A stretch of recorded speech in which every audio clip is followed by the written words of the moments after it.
हमने बहुपद वाले चैप्टर के ऑब्जेक्टिव टाइप क्वेश्चन पढ़े थे ना। बहुपद के बारे में बहुत बेसिक समझा था, बहुपद क्या होता है। और उसमें हमने देखा था कि जो बहुपद है वो उसमें एक घात वाले बहुपद को क्या कहते हैं हम? रैखिक बहुपद कहते हैं। दो घात वाले को द्विघात। इसी प्रकार आज जो अपना तीसरा चैप्टर है, क्या नाम उसका? दो चर वाले रैखिक समीकरण युग्म। दो चर वाले रैखिक समीकरण युग्म, ठीक है। कितने चर वाले? तो आपका जो चैप्टर का नाम है वो दो चर वाले रैखिक समीकरण युग्म, ठीक है।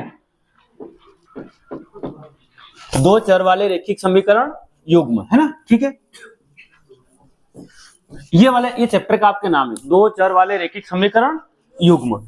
अब सबसे पहले हमें समझेंगे कि दो चर, तो कल हमने जो बात करी थी कि ये बताइए 2x² प्लस 3x प्लस 4, क्या ये कितने चर? ये पहले बताइए समीकरण है कि बहुपद है? ये बहुपद है। क्या है? बहुपद है ना। समीकरण कब होगा? बराबर में कुछ भी आ जाएगा तो समीकरण बन जाएगा, ठीक है। तो अभी आपने देखा कि ये जो समीकरण है, अभी ये कितने चर में बना हुआ है? ये तो एक ही चर में बना हुआ है। अगर मेरे को इसको दो चर में बनाना हो तो मैं क्या लिखूंगा? बताइए। एक चर तो हो गया, चर मतलब एक्स वाई, अचर मतलब गिनती की संख्या, है ना। चलो, क्या ये दो चर में बना हुआ समीकरण है? समीकरण का मतलब है कि बराबर से उधर भी कुछ ना कुछ है। दूसरा दो चर है, तो दो चर वाला ये समीकरण बना। क्या बना? ठीक है। दूसरी बात, अब ये दो चर में बना हुआ समीकरण है, लेकिन ये रैखिक है क्या? बताइए आप, क्या ये रैखिक है? कैसे पता करें रैखिक है? कि यहां पर घाते देखिए आप, एक घात है, तो मतलब ये कितने घात में बना हुआ है? एक घात में। इसलिए क्या है? रैखिक। रैखिक का मतलब क्या होगा? एक घात। कितनी घात होगी? चर की घात कितनी होगी? चर राशि की घात कितनी होगी? एक। तो क्या कहेंगे? रैखिक। दो चर है तो एक एक्स है और एक वाई है, लेकिन ये समीकरण क्या युग्म है? युग्म का मतलब जोड़ा। युग्म का मतलब जोड़ा। जैसे ये समीकरण नंबर एक है, तो एक और लिख देते हैं, 3x प्लस 5y बराबर 9। अब बताइए, एक और दो जोड़ा बन गया ना, तो युग्म हो गया। क्या हो गया है? तो दो चर में, देखो ये दो चर है, x और y, क्लियर। तो दो चर में बना हुआ रैखिक समीकरण समझ में आया आपको? रैखिक का मतलब क्या होगा? एक घात में। रैखिक का मतलब क्या होगा? एक घात वाला। देखिए क्वेश्चन बनाया है कि दो चर में रैखिक समीकरण है। दो चर में चार आपको ऑप्शन दिए, चार विकल्प दिए। इनमें आपको ढूंढना है कि कौन सी समीकरण दो चर में बनी हुई है और रैखिक है। सबसे पहले दो चर है, क्या रैखिक है? क्योंकि घात कितनी लग गई? दो घात में, द्विघात में। क्या दो चर है? क्या रैखिक है? क्योंकि किसी भी एक के पास भी दो घात दिख गई। क्या दो चर में बना हुआ है? एक्स और वाई दो चर है। क्या रैखिक है? क्या दो चर है? क्या रैखिक है? किसी के भी पास एक घात है, तो ये क्या है? तो कौन सा समीकरण बन गया? दो चर में रैखिक शब्द का मतलब एक घात वाला। रैखिक का मतलब बड़ी से बड़ी घात कितनी है उसमें? एक घात। क्या हो? क्या बात समझ में आई? ठीक है। देखिए, यदि a1 बटे a2 बराबर नहीं है किसके? ये जो क्वेश्चन है यहां तक देखिए, तो यदि a1 बटे a2 उसके बाद बराबर नहीं है किसके? b1 बटे b2 के बराबर नहीं है ना। उसके बाद क्या है? तो रैखिक समीकरण युग्म a1x plus b1y plus c1 बराबर 0, a2x plus b2y plus c2 बराबर 0 का। अब ये चार ऑप्शन दिए आपको, चार विकल्प दिए। एक अद्वितीय हल होगा, कोई हल नहीं होगा, अनंततः अनेक हल होंगे, इनमें से कोई नहीं। ये चार विकल्प आपको तालिका सिखाई थी मैंने समीकरण निकाय युग्म में। जब अद्वितीय हल हो तो क्या होता है? तो यहां से आपको कुछ समझ में आ रहा है? क्या उत्तर आएगा? जब दोनों बराबर नहीं हो तो अद्वितीय हल। और अद्वितीय हल पूरी तालिका पता है ना आपको? पहले क्वेश्चन देखिए आप, ऐसा क्वेश्चन पूछेगा तो आपको यहां ध्यान देना है, इससे कोई लेना देना नहीं है। क्लियर है? आप जानते हो अनुपात है, a1 बटे a2 आ जाएगा, b1 बटे b2, c1 बटे c2। इस पर हम ज्यादा समय व्यर्थ न करके हमने इसका एक स्पेशल देख रखा तालिका पूरी, समय भी बिगाड़ा, कम से कम आधा घंटा लगा था उसको सीखने में। तो क्या आपको यह अभी समझ में आ रहा थोड़ा बहुत? a1 बटे a2 बराबर नहीं होगा b1 बटे b2 को, तो कौन सा हल होगा? अद्वितीय हल होगा। क्या होगा? तो आप एक 2 मिनट आप एक तालिका बनवा देंगे तो आपका सारे क्वेश्चन यहाँ से फ्रेम हो जाएंगे। अद्वितीय हल में रेखाएं कैसी होगी? आदि में कैसे याद करा था आपने? अधि में छेदी यानी कौन सी छेदी? प्रतिच्छेदी। कौन सी रेखा है? कोई हल न हो, नहीं हो तो समांतर कैसे याद रखा था? रेखाएं कैसी होगी? और अनेक हल हो रहे अनंत तो संपाती कैसी रेखाएं होगी? संपाती।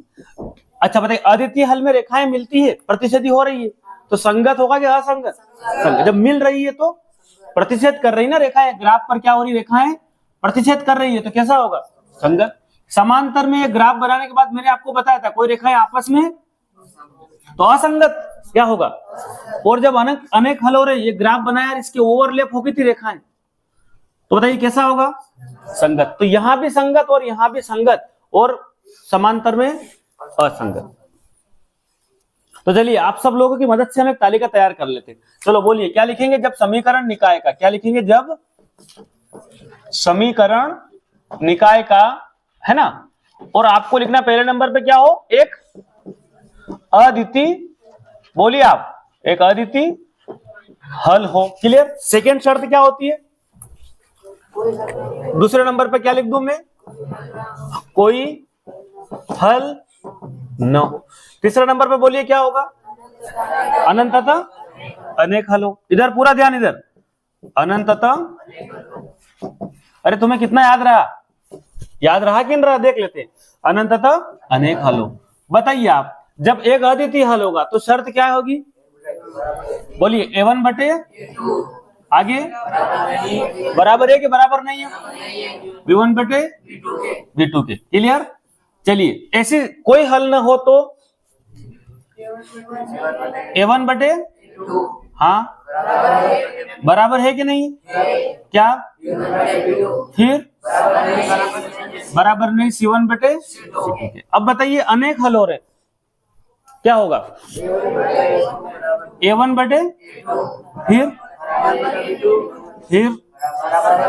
बराबर है, तो तीनों जगह बराबर है तो कैसा हल होगा? अनंतता अनेक हल। यहां दोनों बराबर, लेकिन ये पीछे C1 C2 बराबर नहीं होगा, है ना? समझ तो रहे ना आप? A1 बटे A2 आगे वाले दोनों बराबर नहीं है तो अद्वितीय हल, कोई हल नहीं, अनेक हल। अद्वितीय हल में बताइए रेखाएं कैसी होगी? अधि में अभी बात हुई हमने, क्या होगी? रेखाएं कैसी होगी? तो रेखाएं प्रतिच्छेदी होती है। ठीक है, इसका मैं ग्राफ अगर बना के बताऊं आपको, यही बना देते चलो ग्राफ।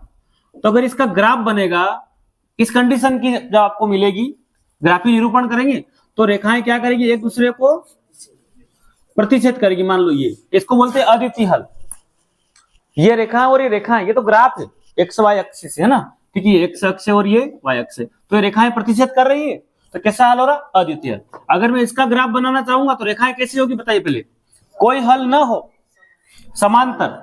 ये अगर आपका ग्राफ बनेगा और उसके जो उत्तर आएंगे उनको आप दर्शाओगे तो वो इस प्रकार से मिलेगी। इसको क्या बोलेंगे हम? ये दोनों रेखाओं के बीच में देखो कोई कहीं आपस में टच नहीं हो रही है, और इनको आगे बढ़ाएंगे, समान अंतर है, इसलिए क्या लिखा? कोई हल न हो तो रेखाएं कैसी होगी? समांतर। कैसी रेखाएं होगी? समांतर होगी। अनंतता अनेक हल में रेखाएं, बोलते जाओ आप। संपाती रेखाएं होती। अनंतता अनेक हल में रेखाएं कैसी होगी?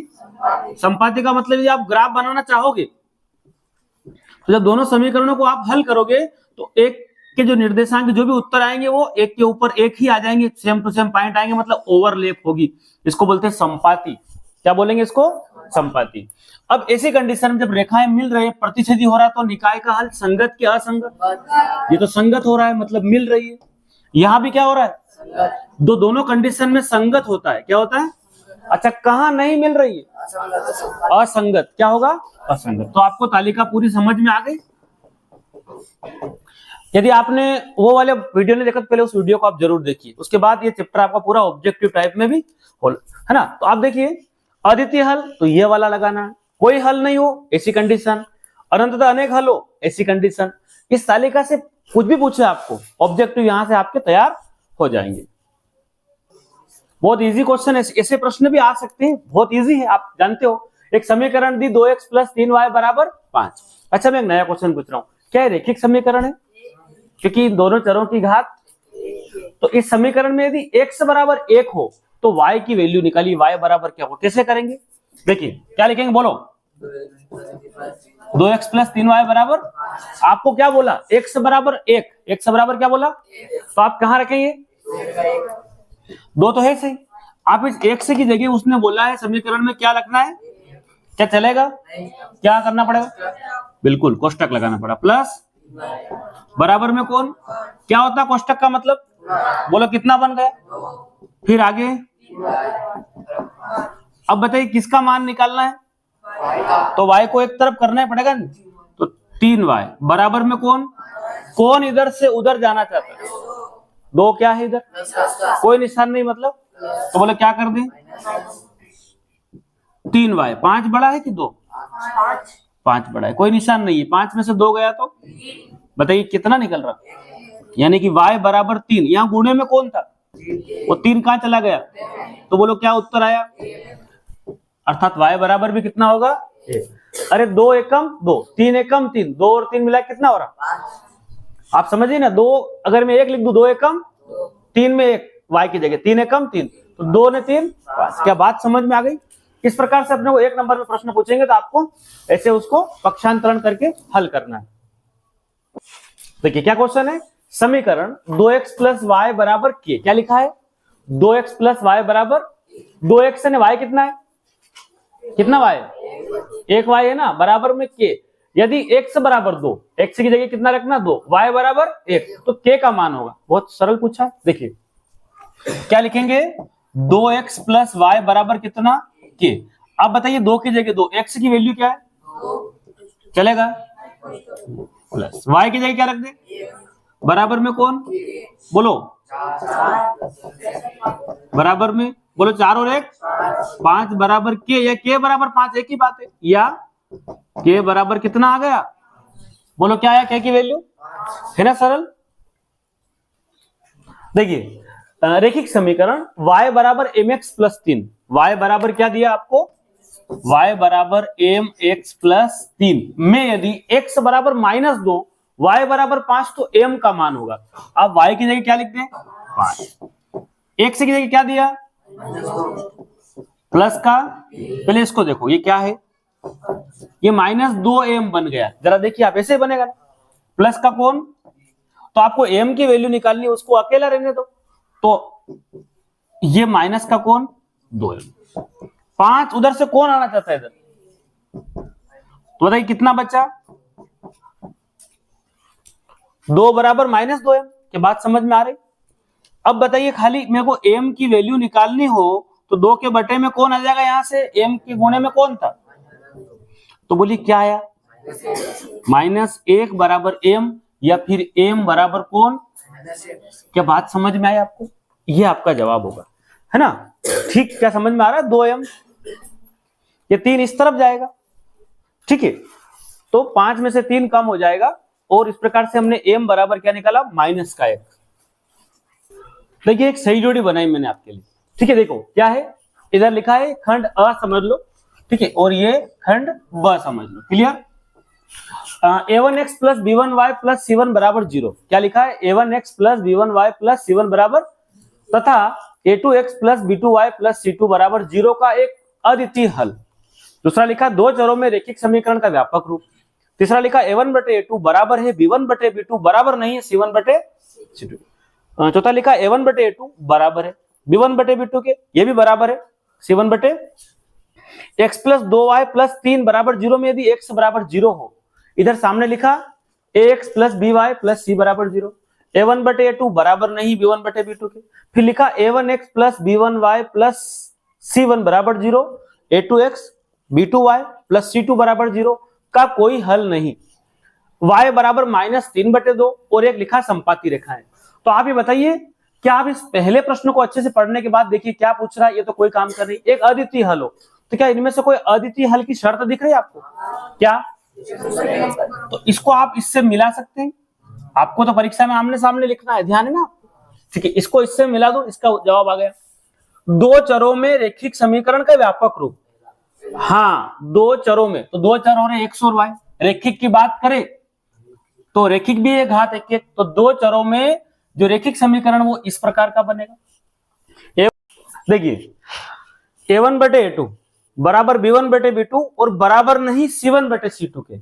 तो बताइए इसकी शर्त क्या होती है, मतलब ये अद्वितीय हल होगा कि कोई हल नहीं होगा कि अनंततः अनेक हल होगा? कोई हल नहीं होगा।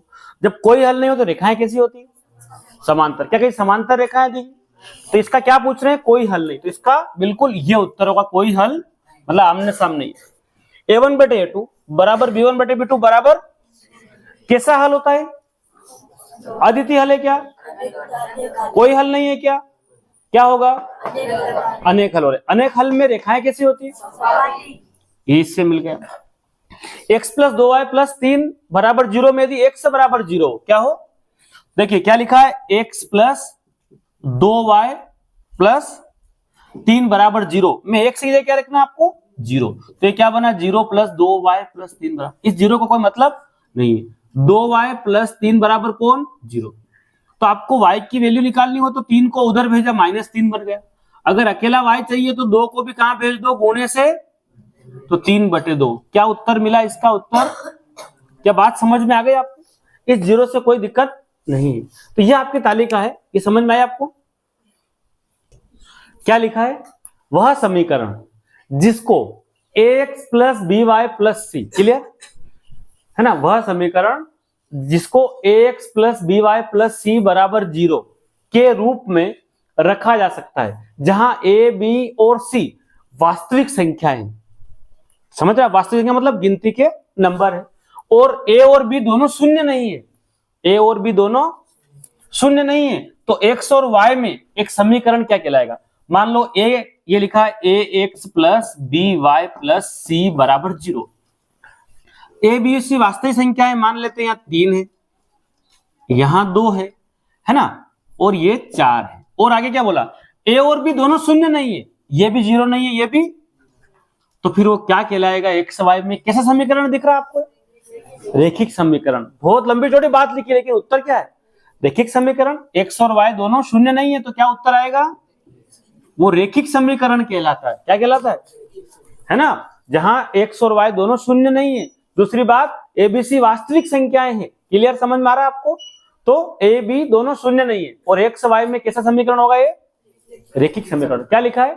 ax plus by plus c बराबर 0 के रूप में इसको लिख सकते हैं, रखा जा सकता है।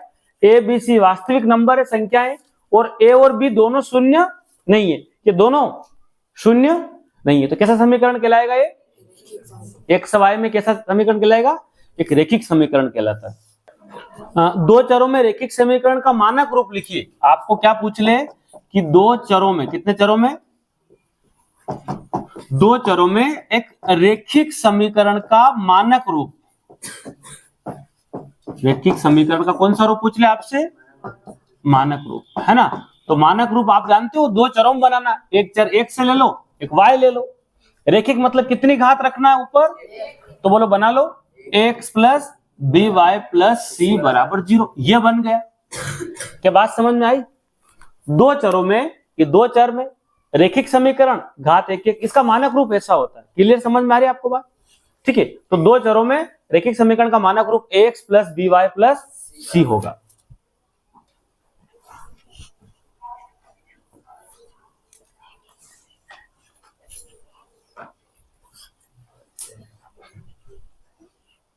रेखिक समीकरण युग्म का मानक रूप क्या होगा? युग्म का मानक रूप पूछा, रेखिक समीकरण युग्म। अभी तो रेखिक समीकरण लिखा था आपने, व्यापक रूप, मानक रूप। तो ये ax plus by plus c बराबर 0, ये रेखिक समीकरण का व्यापक रूप है। लेकिन युग्म का पूछे तो आपको फिर क्या लिखना? एक समीकरण और लिखना पड़ेगी, ऐसी कैसी? ax plus by plus c बराबर 0। लेकिन इसको क्या बनाने पड़ेगा? युग्म के लिए जोड़ा बनाना। तो a1x b1y c1, a2x b2y c2, ये आपका युग्म बन गया। दोनों को लिखोगे तो युग्म बनेगा, एक सिंगल लिखोगे तो रेखिक समीकरण बनेगी। ठीक है, युग्म का मतलब होता है जोड़े से बनाना। क्लियर? अगर ऐसा पूछ ले कि रेखिक समीकरण युग्म का मानक रूप लिखिए, तो आप इन दोनों समीकरण को साथ लिखना। ऐसा पूछ ले कि रेखिक समीकरण का मानक रूप लिखिए, एक सिंगल लिख दो, जिसमें 1 2 की कोई जरूरत नहीं है।